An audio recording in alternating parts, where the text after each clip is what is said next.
Mesdames et messieurs, membres du jury, estimables concurrents et sympathie publique, bonjour.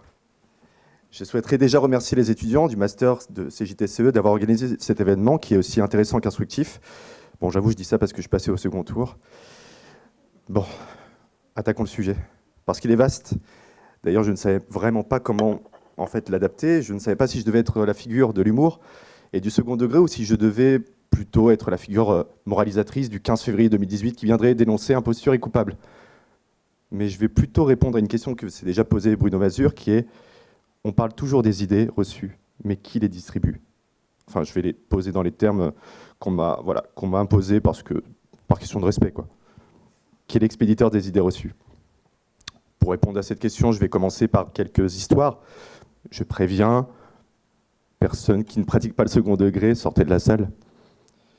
C'est l'histoire d'un arabe, d'un antillais et d'un juif, qui ensemble veulent voler un bijoutier. C'est bien évidemment l'arabe qui en eut l'idée et lui qui, de par son caractère, aime bien voler. L'antillais, quant à lui, fut inspiré par l'idée, lui qui, par sa paresse, ne voulait plus travailler.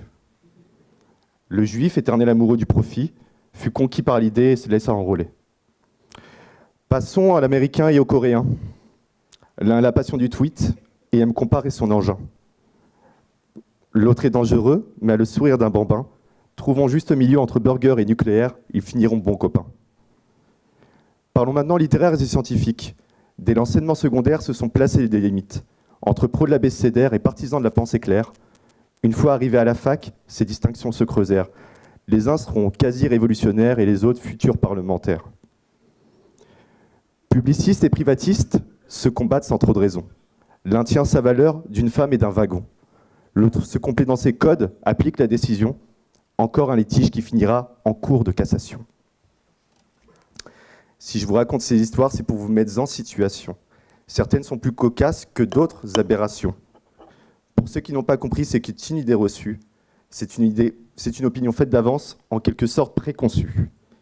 Mais qui les lance est la question. Commençons par un axe qui en fait la publicité plutôt que de parler augmentation des taxes. Qui n'a jamais soupiré en regardant BFM? L'info en continu, c'est l'une des raisons du problème. Traiter l'actualité sans prendre un peu de recul, après on s'étonnera du nombre de bêtises qui circulent. Entendre des journalistes faire l'apologie de certaines thèses, pas surprenant d'observer ce climat de malaise. Et qui souffre plus aujourd'hui que les minorités, lorsqu'elles voient les spécialistes censés les représenter. Des débats au fond polémistes qui ne mènent à rien, à part peut-être endormir le peuple prolétarien. De chroniques racistes en chroniques démagogues, à quel moment veut-on que se pose un dialogue? Mais je ne suis pas là pour faire le populiste, appuyer sur des douleurs semblables à celles d'un kyste. Être journaliste est un métier difficile. Tu travailles, mais tu payes les clichés qu'on t'assimile. Quand des professionnels fournissent l'information, les spécialistes du fake ne font que diffamation.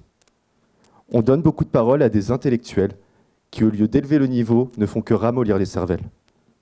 Les humanistes, quant à eux, font le boulot à l'envers. Au lieu de considérer l'individu, reproduisent le cliché à l'inverse. L'information a encore des progrès à faire. Leur responsabilité serait peut-être parfois de se taire.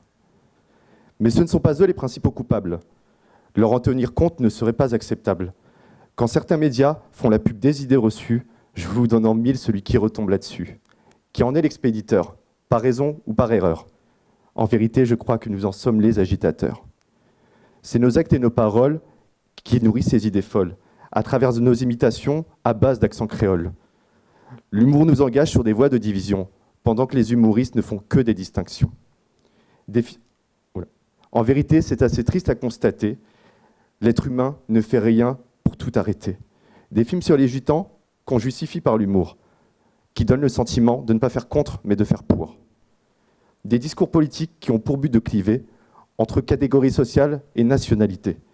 Dans l'idéal, la société a vocation de rassemblement. Pour l'instant, elles ne font que diviser pour le moment. La question est pourquoi cette volonté cannibale? Pourquoi ces oppositions provinciaux et capitales? Ma réponse est plutôt simple, mais elle est aussi tragique. L'homme a sa raison, qu'ignore la logique. On se fonde sur un groupe auquel on appartient, Et dès lors, on tense celui qui ne nous ressemble en rien. Ainsi, tous les jours se forment des clichés. Nous restons cloisonnés en groupe. Je vais recommencer cette phrase.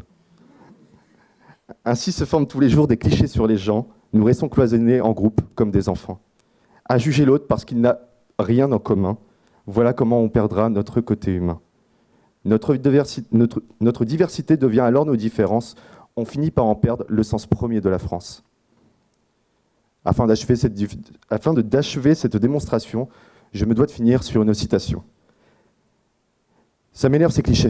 On est tous différents. Mais je sais pas moi, ces clichés, je les prendrais, je les tuerais, je les tordrais, je les mettrais sur une place que je baptiserais la place des clichés. Gad Elmaleh. Merci.